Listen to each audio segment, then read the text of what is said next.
Let's dance. Nick, I want to see those moves. Welcome to Read My Lips Radio, a lively hour of unscripted conversations with savvy creatives. Producer and host, akaRadioRed, asks novelists, artists, photographers, designers, comedians, actors, musicians, composers, screenwriters, directors, and technology innovators about their creative passion, inspirational muses, and how they create.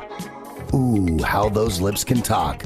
Now, here's akaRadioRed. Thank you very much to Ryan Treasure, the voice who introduces me and gets me on the air. I'm Radio Red, and this is our first new show of the new year. Happy 2026. Everybody go, yay, it's 2026. Yeehaw. We're leaving behind fireworks you could explode. I should, Sherry Ann, I should. I always call her Sherry Ann. I'm being formal because you're with new people today. I want to welcome all of you to, it used to be Read My Lips. Now it's the Creativity Show, aka Read My Lips. Today is January 5th. The fifth day, well, it's so easy to count at the beginning of the year, isn't it, Melissa? Fifth day of the calendar. It's the Gregorian calendar. I don't know if you all know, but it used to be the Julian calendar. And Julian had a little problem with October, and he kind of skipped about a week there, Nick. And if you had a birthday in the beginning of October, way back in those centuries, you didn't get to celebrate it because every couple of years, it just wasn't there. So Gregorian came along and he said, I'm going to be a creative. I'm going to be a pope too, but I'm going to be a creative. And I'm going to say, we're getting back all those days in October. And there you go. Anybody here a Capricorn? Melissa or Sherry or Nick? Anybody? No, neither am I. Okay, well, it's the 10th zodiac sign that's represented by the sea goat, and we're just going to say you can all be a goat today, a greatest of all time, and we'll leave it there. I have a couple of announcements here, and I want you all to pay attention. This is very important. Nick, this is for you.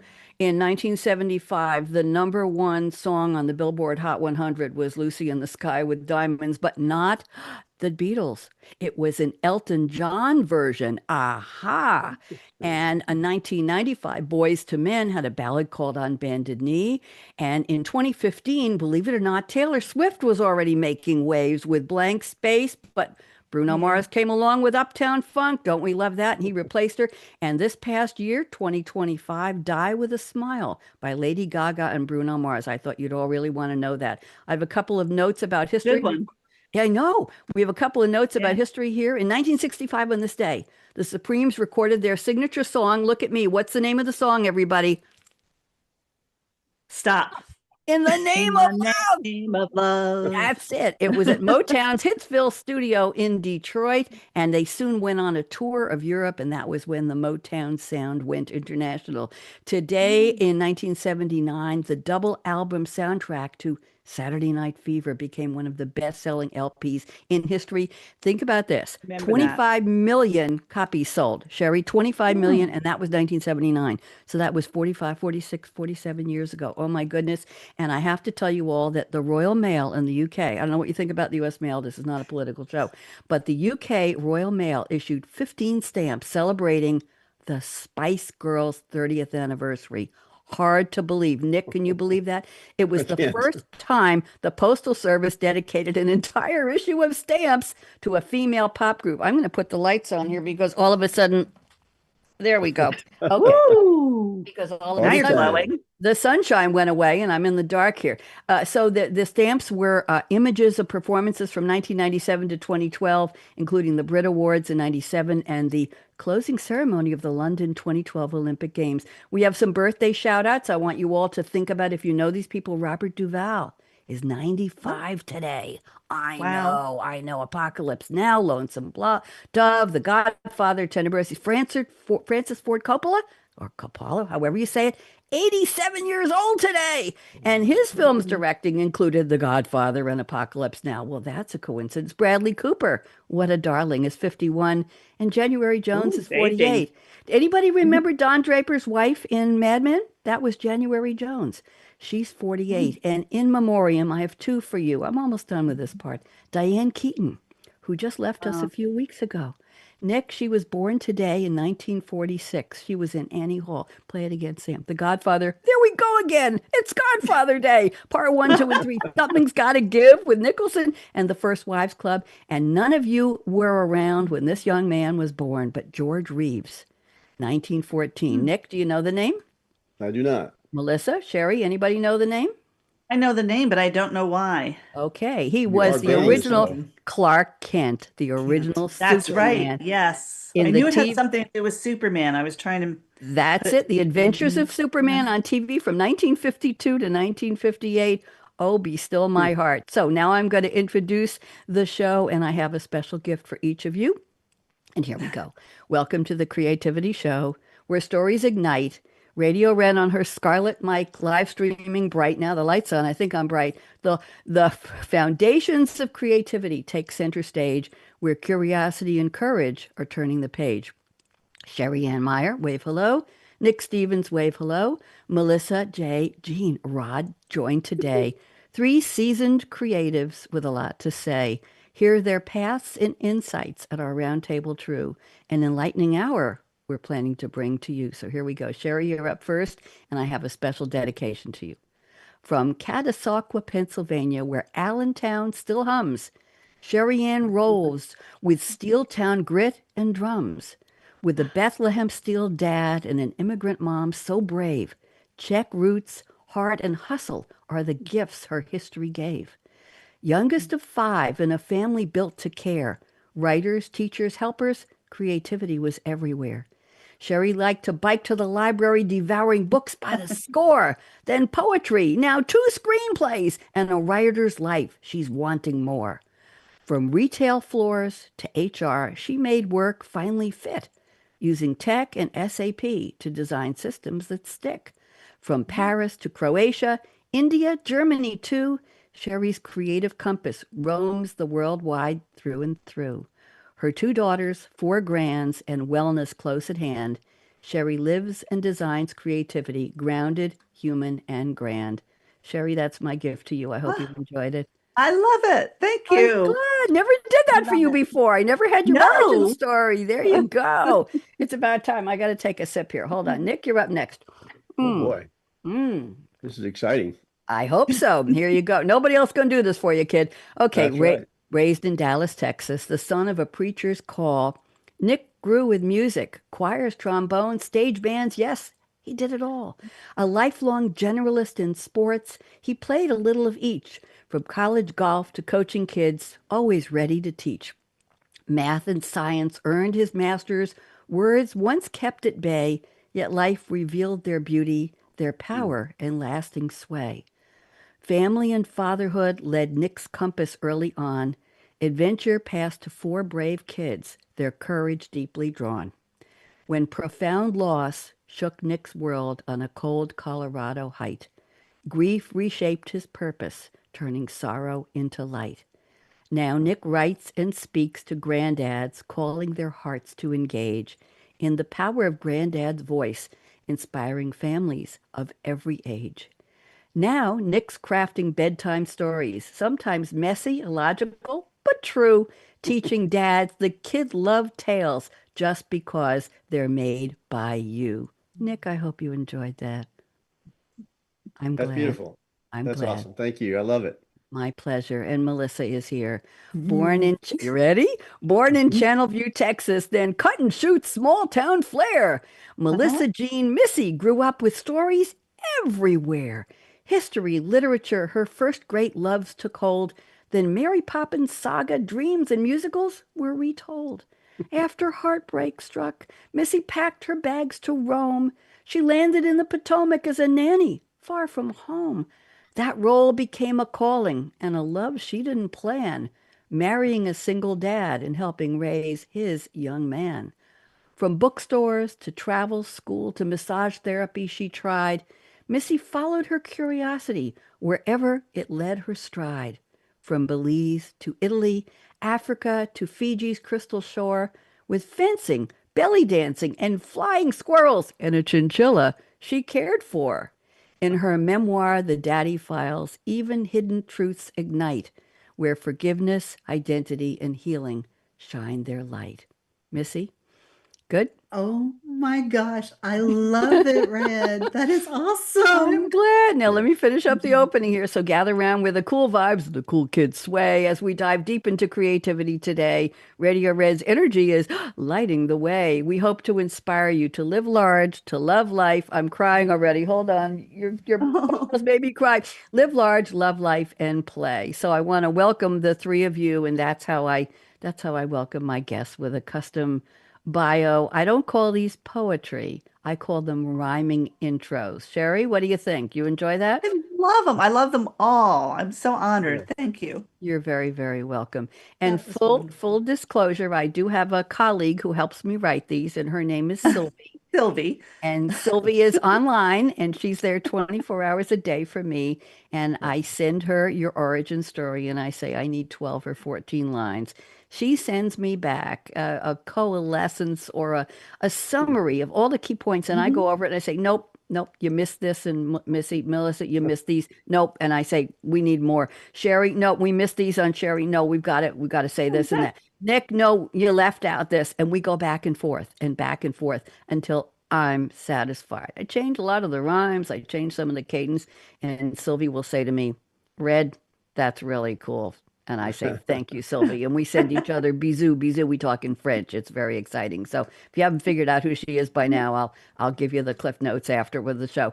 So let's go around the table now. If in case I missed anything, let's take 2 or 3 minutes, each of you, please. Sherry, I'm starting with you, my good friend Sherry Ann. And is there anything else you'd like to tell us about your creativity? Anything that I touched on very briefly or that not enough or not at all in the opening? I'm putting you on speaker view, Sherry, and why don't you tell us a little more about yourself? Welcome. Well, thank you. I'm pleased to be here. Well, I spent a lifetime in technology, which is how Bonnie and I originally met. But I really have always been a creative person, and I've applied that creativity to technology, finding that I could, use the programming to make things more understandable for employees. And I've done a lot of speaking and writing in the SAP space because writing and speaking is my passion. So I kind of made the job that paid my bills work for me. And now I'm just writing for me and putting my stuff out there on the table. So it's fun. Tell us a little bit about, they want to know about your screenplays. Come on, Sherry Ann. Tell Yes. tell them, well, what's your first screenplay about? I've seen it. I've seen the So promo for it. It's great. Just give them a little clue because they want to know. it's called Inconvenience, 2 words. And it's about a young girl in her mid-20s who is a wannabe rock star, punk rock, not the Taylor Swift kind, rough around the edges, tattooed. And she is married to a woman and she has a child. And she tries to make this whole world work, marriage, music, performing on the weekends by working in a convenience store, which is barely convenient at all. Hence the title Inconvenience. It's a 30-minute comedy, um, really based on characters that I've known in my life, my own daughter, and people I've met through her, through the music world, and through her own work. And I just think it's a very timely story because so many young people are working in the service industries and it doesn't pay. It's hard work. It's long hours. During COVID, they didn't get a break at all. And it's, one of the few ways young people can get a start these days. And yet, there's so many of them also pursuing these creative dreams, whether it's a TikTok star, an Instagram influencer, the music industry, photography. I meet them all the time. And it's kind of neat for them to be able to do that because I think when I was growing up, there weren't as many individual opportunities like that. Yeah. So they're pursuing everything, and they really can have it all today, but it's difficult. It's difficult. It's a challenge, and I'm sure people will enjoy it. You're pitching your screenplay now, trying to get it. Where are you Yes. pitching it? Can you tell us? Yeah, I'm pitching it to Voyage Media through Voyage Media right now, but also anybody and anybody who will listen. So anytime I find, But wait a minute, we got people watching on LinkedIn, Facebook, and YouTube. Are you all listening? Sherry's pitching a screenplay. You can find her through me, akaRadioRed at gmail.com. I'll send you. Okay, thank you very much. Sherry, thank you. I'm fascinated. I've known Sherry Ann for years. She's been on my technology show. This is the first time I think you've been on the creativity show, isn't it? yes, it is. Yeah, We've is done it? a lot of work together, created podcasts and TV shows, radio shows together, but Yep. this is the first time I've been on this one. As Lizzo says, it's about damn time. Let's go to Nick. I don't know the song too well, but I like the title. Nick Me too. Stevens is up. Nick, thank you, Sherry. Nick is up. I met Nick at the National Publicity Summit. It's probably the Global Zoomable Publicity Summit now. We got to rename it. And I was very taken with you and your story, which is poignant and challenging and courageous as well. So, Nick, why don't you tell us a little bit more? Why don't you fill in some of the blanks for us for 2 or 3 minutes, and then we'll go to Melissa. So, Nick, go. All right. Well, my creativity story, I guess, I avoided anything that tried reading or writing when I was in college. So I got master's in math degree and sciences. So I avoided writing like a passion. But then I had kids and I had to start telling bedtime stories. And I fell in love with that. And so words have always been fascinating to me. And I love the power of words. Me too. Sometimes bad, sometimes good, but I love that. So I retired a year ago in January to write, and so that's what I'm doing. I finished my first book, The Art of Being Granddad, and so I'm hoping to get that out this year.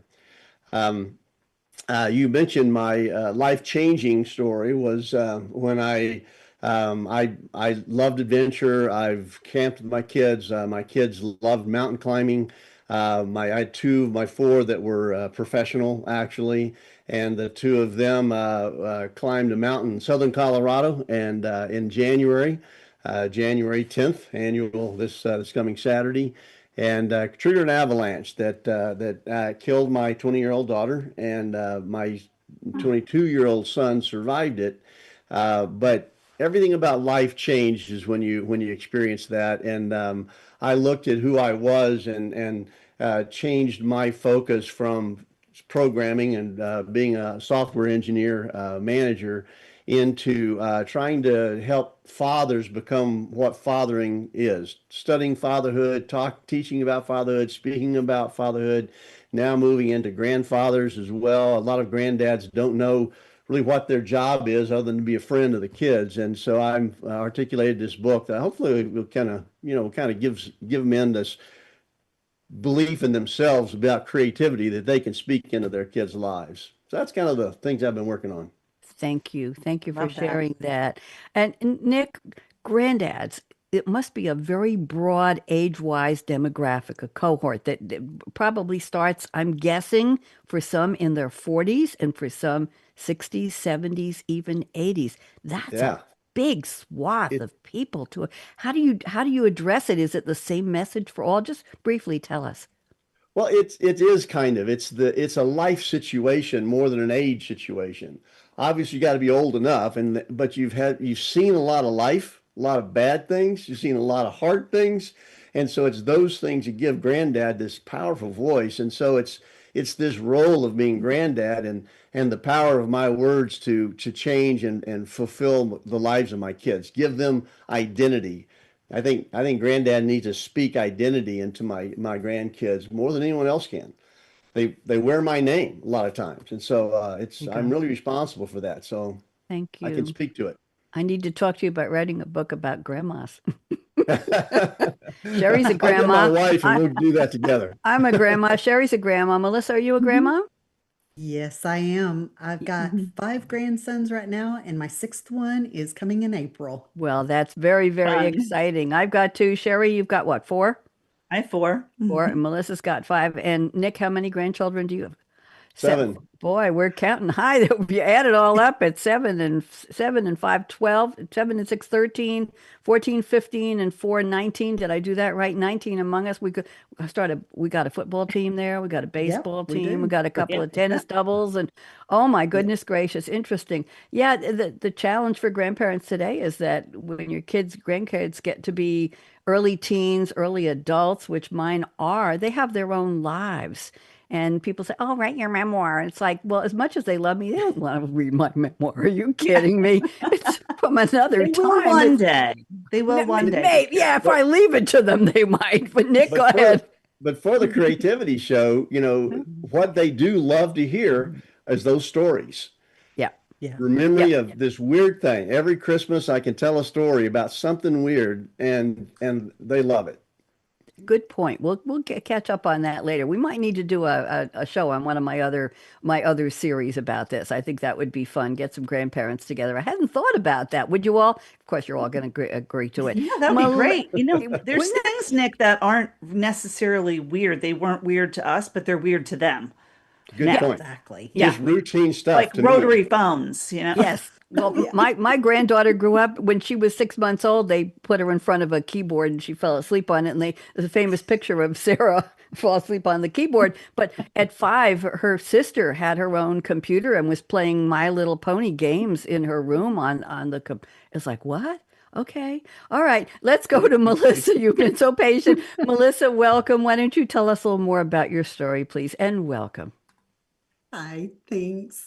So I was a nanny. Then I was a housewife for a long time with 6 kids. And then one day I found out that the man I thought was my father wasn't. And so, yeah, it was a nice little shock. Honestly, I was kind of happy about it though. But I played detective because my mom said I'd been switched at birth. And she stuck to that story. So, yeah, it was pretty funny. And it, it was interesting. I tracked down her high school boyfriend and much of other stuff. And it, it made life interesting for sure. Did you find out? Yes. Yes, I did. Unfortunately, he was already deceased, so I didn't get the chance to meet him here. Mhm. I did have a dream about him and met him there. Interesting. Interesting. So, yeah, it was And very your interesting. book, The Daddy Files, what is that Mhm. all about? What inspired that, Melissa? Well, as I started sharing my story, I realized that there were a lot of people out there that had gone through similar situations. And when I would share, they would talk about how wonderful it was to find out that they weren't alone, that somebody else could relate and understood what they were feeling and all the different emotions that they were going through. And I was like, okay, there's something here. And that's when I decided to write my story. Very interesting. I will tell you, I had a guest. I don't know if you met him at the summit when you were at the publicity summit, but about a month or two ago, and he found out who his father was from watching an old game show on TV on reruns, and somehow the information came to him that the man who was like it was a Jeopardy show, that one of the contestants was his father. And he Oh my went goodness. through decades of old tapes looking and tried to find him. I can't remember who it was. I do this almost every week except Yeah, over the holidays. Wow. I'll look and see if I can find him. Maybe I'll put the two of you together, Melissa. that Just would be, absolutely fascinating. yeah, So I who's would your love that. is your audience for anybody who has a parent who knows them, or just that niche of people who are looking for a parent? Who's your audience? Funny you ask. When I wrote it, my publisher kept telling me to niche down. And so when I wrote it, I did it to a woman in her 30s, 40s who had discovered, well, after I published it, I realized actually it's not that. It's actually college-aged girls. And Wow. How did you come to that decision? Wow. We're all scratching everybody's scratching their Yeah. head. Yeah. Go ahead. well, because I realized, okay, long story, but I did not grow up with with the man I believed was my birth father. And I Hmm. Right. found him when I was 21. And I'd found him when I was 18 and he pulled a disappearing act. And I rebounded when he did that. And I got into a relationship with a guy, met him on a blind date. We were engaged within 2 weeks, planning planning to get married within a couple of months. So from like June 11th to August 20th, give or take, of one summer, I went from being not knowing him to being engaged to being dumped. Oh And my I God. realized writing the book that he was rebound. I was looking for somebody to love me, to Yeah. want me, to choose me. And Yep. he stepped in at the right moment Yep. and I latched on. And a lot of my decisions after that was based on him and the man that I believed was my birth father leaving me. Right. Yep. And that's college age girls. And so Right. if I could help them avoid some of what I went through, Yep. it would be wonderful. Good. We need to call out the people who were dumped file. I'm sorry. I'm sorry. I Well, didn't mean to be rude. Nick, did you want to say something? I think I saw you Yeah, raised your hand. Go ahead, I Nick. did. I had met Melissa because her book, The Daddy Files, kind of overlapped a lot of what I was thinking around grandfather Yeah. role Yes. Right. and how much grandfathers need to step in. So I've gotten her book and I've recommended her book, which is written by a woman for women, to the men, fathers and grandfathers, because so many men don't understand the power of their role Yep. as dad. And Yep. she just spot on nails it. It's a great story about, she writes so well about this need that we have for fathers. So anyway, I love it. Very nice. And I want to, Sherry, you may not know this, but when I meet people like Melissa and Nick at the Publicity Summit, I don't say, "Oh, Nick would be great on a show with Melissa. Are you both free?" I meet them in 17 different breakout rooms over the Right. course of 3 hours. And I just say, "Okay, the next date available is Nick. Are you free? It's January 5th. Yeah, Melissa, you're free." And it's just a wonderful, I don't think it's a coincidence. I think No, there's a it's not. synchronicity that's supposed to happen, isn't it? It's supposed to happen Oh, I Agree. agree. I agree.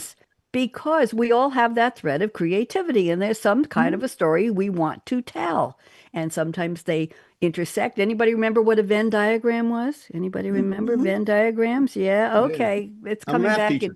coming back in style. I was not a math major, but I was very strong in math. I was the girl who took a business statistics class and worked everything out with pencil. And all the boys, the men in the class, it was young adults, it was college, and all of the men were using slide rules, Nick. And Mhm. they said, "How dare you? I got 100 on every test. I got 100 on every homework assignment. I aced the class." And they said, "Who do you Sweet. think you are using it? A girl?" And never mind, we'll leave that one alone. Okay, let's go to the part of the show where I've asked each of you to please send me a fictional quote from a movie or a TV show or a song lyric, and you're going to relate that quote to your creativity. So, Sherry, I'm starting with you, and I'm going to read just a tiny bit here about what you sent me in case you don't remember it, and ask you to take 2 minutes, and then we'll do one for Nick and one for Melissa, and then we'll go to your creativity statement. So, Sherry sent the following quote from Tess McGill, played by the lovely Melanie Griffith.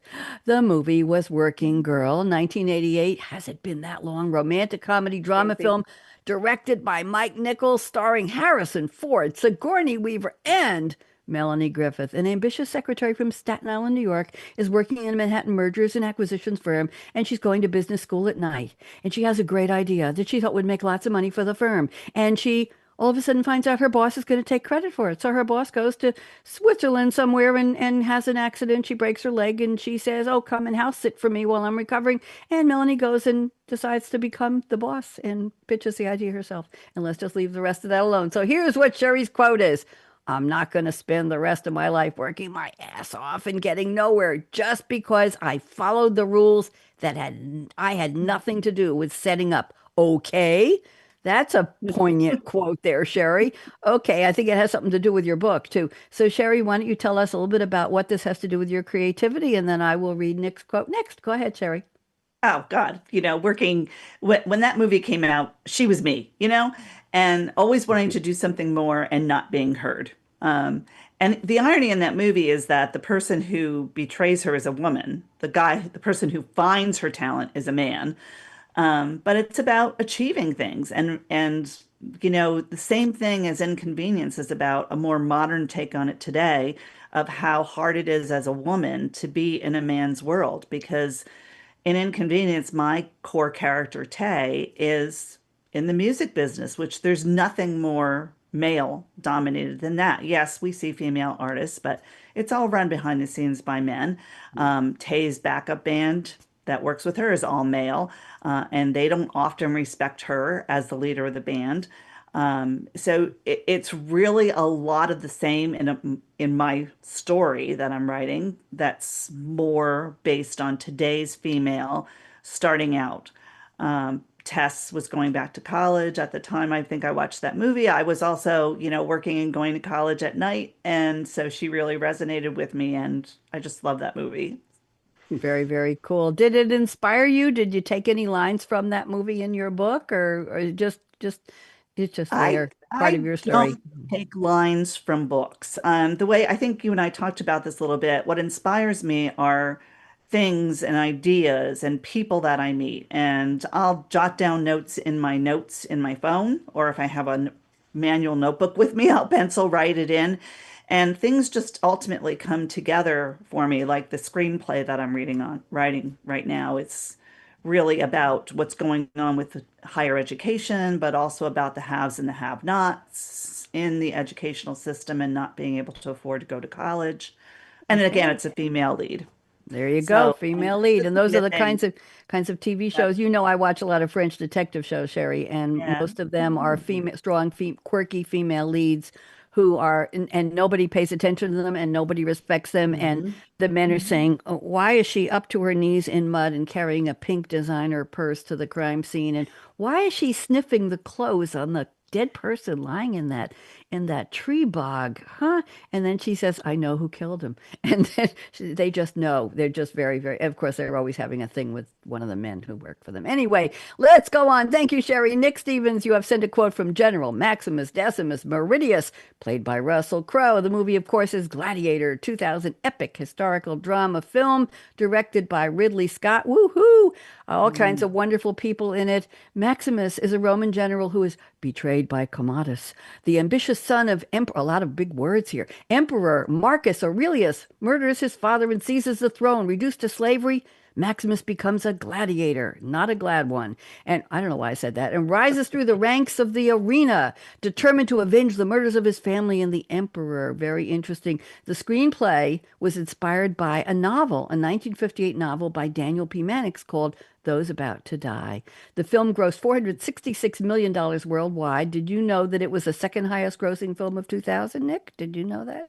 I knew it. Yes. Won 5 Academy Awards. It's considered one of the best and the most influential films of the 21st century. And Gladiator 2 come back in November, out in the 24th. So here is the quote. I'm getting to it.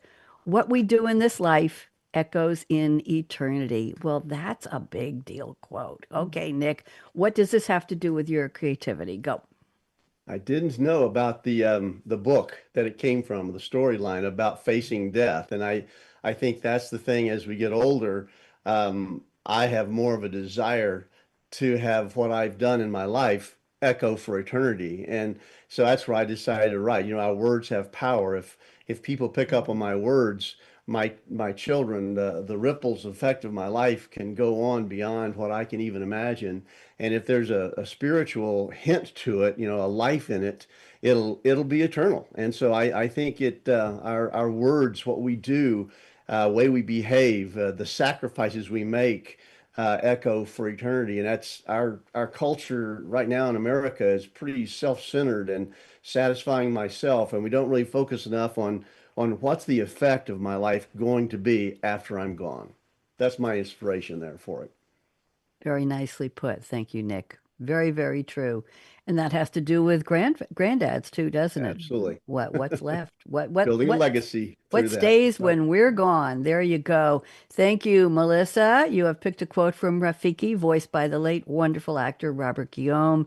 The movie The Lion King, Disney's original 1994 animated musical drama film.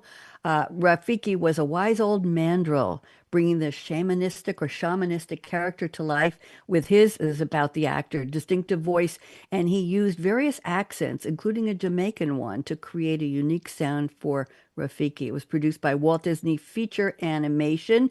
So many actors gave their voices to this. Matthew Broderick, James Earl Jones, Jeremy Irons, Moira Kelly, Nathan Lane, my goodness, Whoopi Goldberg, Cheech Marin. Maron, Rowan Atkinson, and Robert Guillaume. Quick story. The story follows a young lion prince named Simba who is exiled from his kingdom after his father Mustafa is murdered by Uncle Scar, who plans to seize the throne. Tusk, tusk. Has to do with Maximus. Here we go. Don't we see a theme here, Nick? As he grows up, Simba must decide whether to return home to confront his uncle and reclaim his place as the king. I'm going to read you a little trivia about this, Melissa. The Lion King concept was conceived, Sherry, you're going to like this, conceived during conversations among Disney executives to whom several writers had submitted early treatments for the idea. The original director, George Scribner, had envisioned The Lion King as a nature documentary, with Roger Allers joining as co-director in working in the story departments of animated Disney films. The Lion King's plot draws inspiration from several sources, notably William Shakespeare's play Hamlet. Did you know that? Not know There that. you That go. is So tell us, interesting. why did you pick this quote, and what does it have to do with your creativity, Melissa? Well, it we have watched Lion King so much in our house. It Us we too. could pretty much all of us quote almost the whole movie. And it just, in a bizarre kind of way, I could relate to Simba because he was searching for an identity and he felt responsible for something that he wasn't responsible for.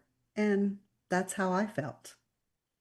And I could relate to a cartoon character. There you go. Well, cartoon characters are so much more than cartoon characters, aren't They they? are. Because They real definitely people are. people put a persona in them and a personality and a lot of experience into them, into their idea for a representation of something or somebody or some event. So thank you very much, the three of you, for your quotes. Now I'm going to pick one creativity statement from each of you. Sherry, I've already used your number one, so I'm going to your number two. I will read it. You don't have to look for it. And very briefly, after Sherry spends about 2 minutes, we're looking at the clock here. We got about 20 minutes. After Sherry explains a little bit more, she's going to unpack this. I'm going to ask Nick and Melissa if you have anything to say, you want to give any feedback or anything that resonates with you. So Sherry says, I create to get out of my head. There's you have to explain this word, Slambovian circus going on in my brain most days. Writing is my emotion. Nick likes this. So does Melissa. Writing is my emotional regulation, my processing of news, ideas, life. Interesting, only in the last 5 years, I learned that writing engages numerous parts of the brain, resulting in neuroplasticity, the brain's way to grow, change, and form new pathways, which keeps my brain agile. We've got a lot mixed in there, Sherry. So why don't you take 2 minutes and unpack it your own way, and then we'll see what Nick and Melissa have to say. Go ahead, Sherry. Whew. Let me see, unpack that. Well, I do feel like if I don't get to create something every day, I don't feel like I've accomplished anything. And I've struggled with depression off and on throughout my life and always been able to get over things and get out of my head by sitting down, either taking a nap or sitting down and being productive and writing. And so that's part of why I write. But also the Slambovian circus part is that if I have to watch, if I pick up my phone and I start reading Washington Post and New York Times, I mean, I could go down a rabbit hole reading things and then going, oh, like that connects to this. Oh, and I read about this person doing this, and I'll have all these process thoughts in my head that I'll have to write down, like I'll have to make notes about. And those things eventually come into my fiction writing, and also my nonfiction writing that I've always done for SAP. I connect dots where other people don't see those dots, I think. And so that's part of my creativity process. Did I answer everything there? That was a lot. And I did think read you about did. neuroplasticity and Yeah, was interested to hear that because I'm like, yeah, because that works for me. And I'm not going to just sit here and not, I would rather write than clean my house or fold my laundry. I think a lot of people feel that way. Yes. Any reaction? Nick, you're smiling, the Cheshire Cat smile. Anything you Oh, want to say? And then Melissa, what do you think? I love it. Yeah, as she's describing that part of the brain, I think of beauty. I think of the thing that separates us really from animals is our ability to create, to appreciate beauty. And that's all that part of the brain that gives us that neuroplasticity. And I think every kid ought to learn to do the music, ought to learn to do some art while they're growing up, to be creative in their persona. I think that's life, actually. Very well put. Melissa, any thoughts you want to share? Oh my gosh, I can so relate. Yay! Writing is it's therapy. I Yeah. can pour. I heard somebody say you vomit out on paper, and it is Yeah. so true. I spill my guts, I spill my heart, I bleed on the paper and get it all out, and I feel better. Yep. Mhm. The good, the bad, the ugly, and it comes out. And yeah. Well put. Well put. Some people use journals for that, Mm, and some yeah, people write. Do you use a journal, Nick? I do. I had my kids all do that. That's part of my whole story. I can spend all day on that. But yes, it's powerful. That's my Really? we used something out of my daughter who died. We've published her journals, and when we did that, and they're fascinating, beautiful.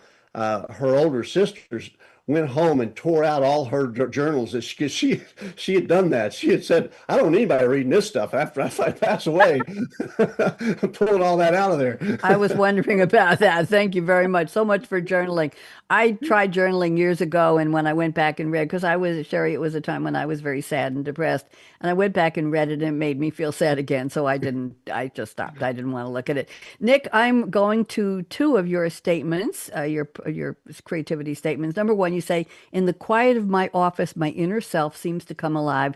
Sometimes I just turn on the recorder with brief notes and let my mind flow. Then I transcribe and start editing." That's part of it. But I also wanted to read number three.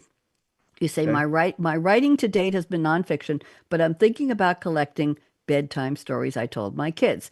These are Mm. not the bedtime stories we've all read and heard. My current thought is the audience would be a book for dads. Explain how to make up your own bedtime stories, and it will Love include it. my stories as illustration and to spark their own creativity. For kids 2 to 10, the stories can be horrible or illogical, and the audience will still love them. Oh my, Nick, you got to explain this for us. Go ahead. Um, the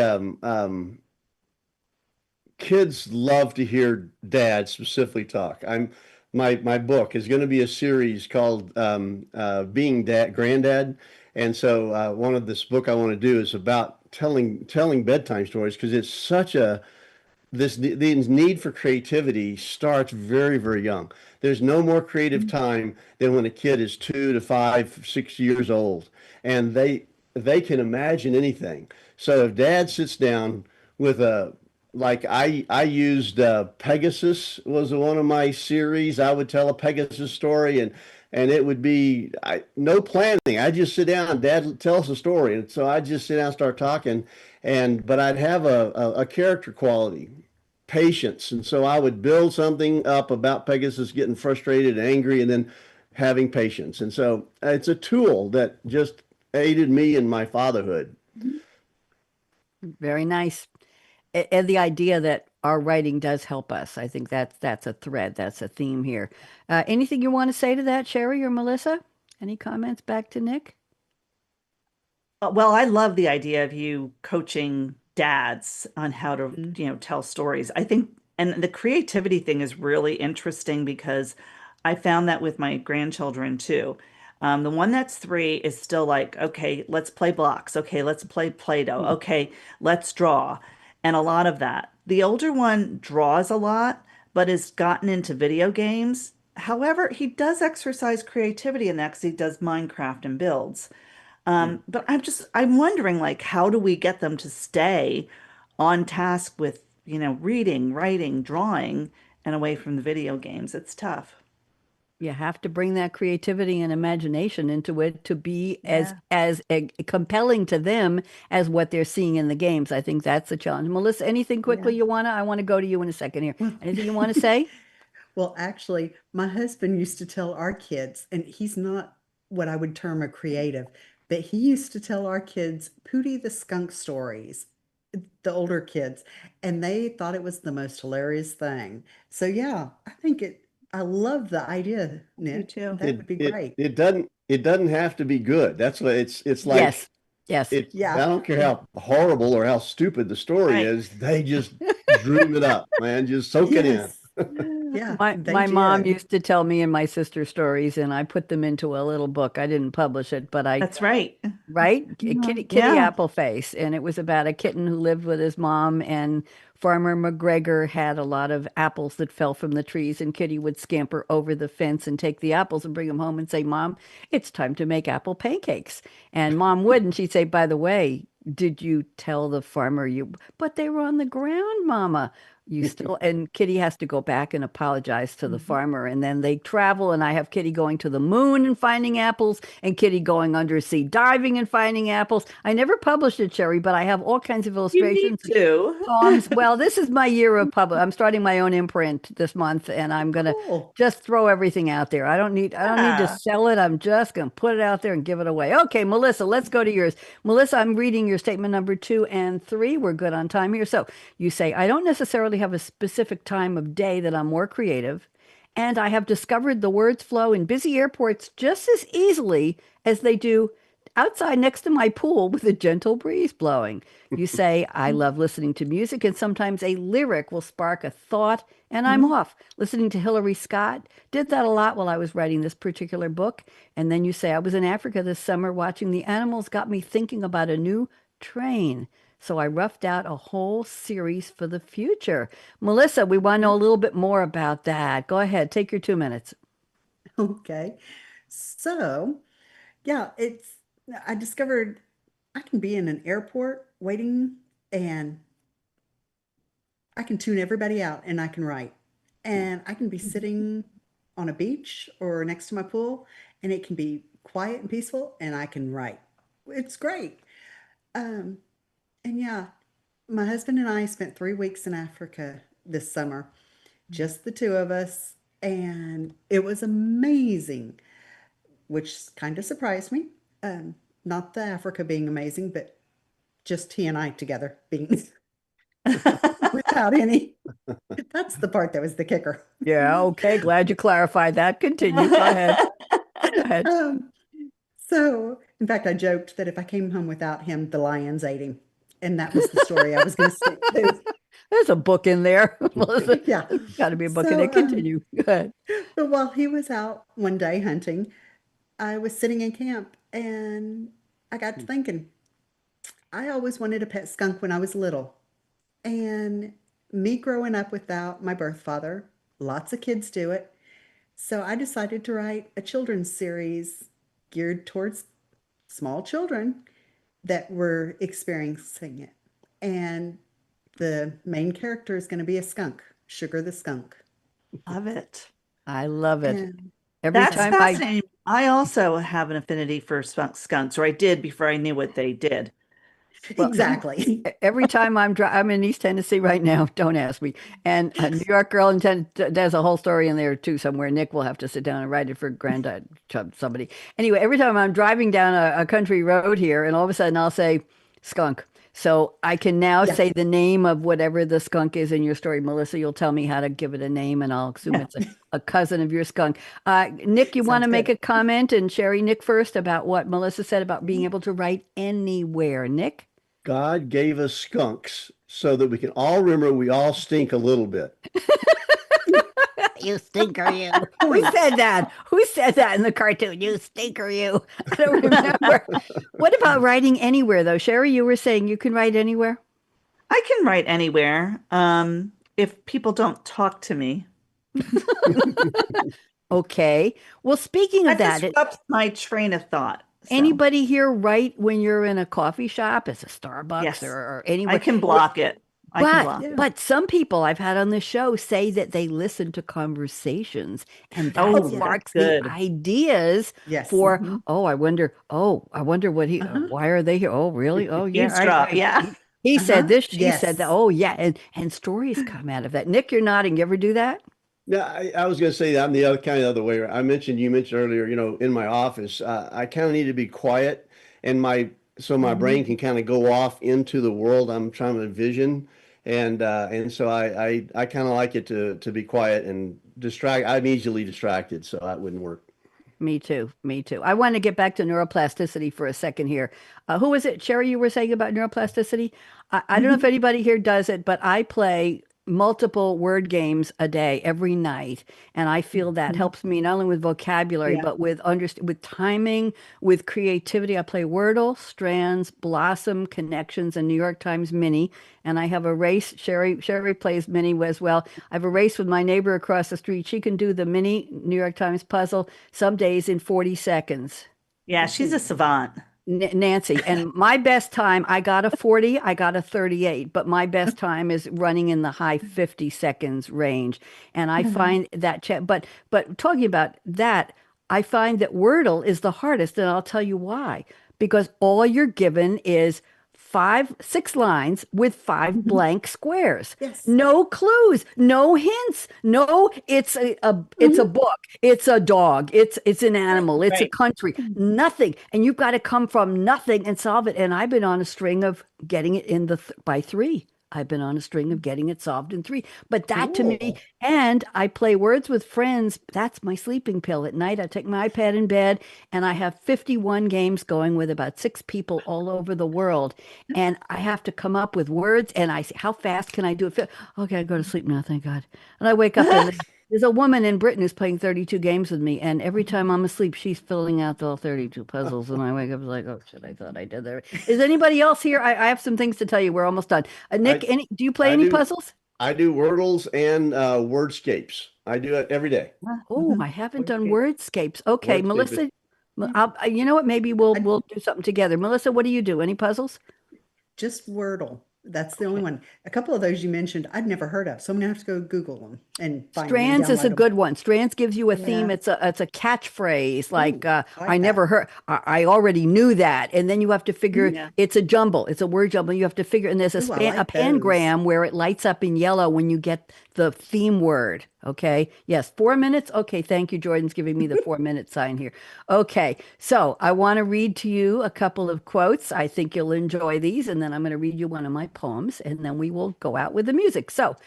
This is a quote from Lucy Maud Montgomery. You may know the name. She wrote the 1908 book Anne of Green Gables. She Oh, was a yes. Canadian author. And in chapter 19, titled A Concert, a Catastrophe, and a Confession, she wrote the following. Something just flashes in your mind. So exciting, and you must out with it. If you stop to think it over, you spoil it all. Sherry, can you relate to that? I think so. Here's That's another it. one from Rapunzel, voiced by Mandy Moore in Tangled, the 2010 3D computer animated musical adventure fantasy comedy film. My goodness, I wish they'd stop smashing all those genres together. Venture outside your comfort zone. The rewards are worth it. Then here's Oh one yeah. from the Rolling Stones. You all know this one. You can't always get what you want, That but what if you you want. try, sometimes you'll get what you need.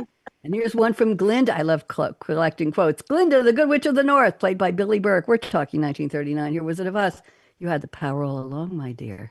Now, Mhm. I want to read a couple of more things. This is from Kurt Vonnegut. You all know the humorist who wrote 14 novels, three short story collections, five nonfiction. Anyway, blah, blah, blah. He says, go into the arts. I'm not kidding. The arts are not an easy way to make a living. They're a very human way of making life more bearable. Practice an art, Mhm. no matter how well or how badly. Nick, I'm thinking of the stories. It's a way to make your soul grow. For heaven's sake, sing in the shower, dance to the radio, tell stories, write a poem to a friend, even a lousy poem. Do as well as you can. You'll get an enormous reward. You will have created something. And now I'm going to share with all of you one of my poems. I belong to an online poetry group, and this was one of my acrostics from, I write 1 to 3 poems every single day during the month of April and November when we get a prompt every day from the moderator, and the rest of the year it's every Wednesday. So I write about 300 to 500 poems a year. So this is from July 24th, 2024, and the prompt word was night shift, NIGHTSHIFT. And I dedicate this to all of you, and then we'll close. I'm going to nod when I get to the next word. So, never quite really at rest. It's the life of a creative, going, gripping, gyrating, growling, groaning, growing, highs and lows, flowing on a mental Mobius strip. The days are the nights are the days again, shifting off and on, into and out of gear, hoping for unique brilliance even once. It's a calling, command, curse, roller coaster, finding eureka, euphoria amid frustration, fears. Thus is the life of the creative. Hope you enjoyed that. You like that? Thank you very much. And here's another acrostic. This was write a blank like blank. Believe in love always. Never kiss a leprechaun in a kayak. Every boat's like a nervous kangaroo. There you go. Let me do my closing here. We got one more minute. In 2014, I closed with the top 10 tips for women. Nick, you're going to like this one. The first tip was aspire to be Barbie. The biatch has everything.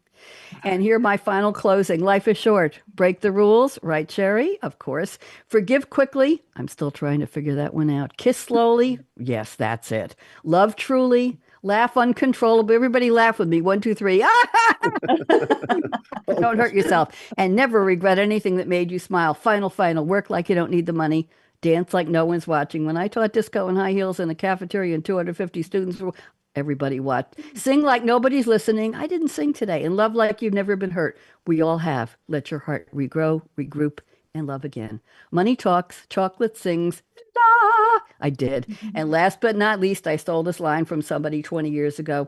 Thank you for turning me on. Let's see if I can get the outro music to go here, and let's see what we got. On Read My Lips Radio, producer and host, aka Radio Red, invites you to eavesdrop on her live, unscripted conversations with smart, savvy, creative people as she discovers what makes them tick, where they find their inspiration, when creativity first became their passion, and how their creative process can inspire the rest of us to think out of the box. Enjoy aka Radio Red's always lively, cool conversations with creatives. Oh, how those lips can talk. Everybody wave bye-bye. On Read My Lips. There we go. That's enough for you, Ryan. Let's say goodbye to social, bye LinkedIn, bye. We had a lot of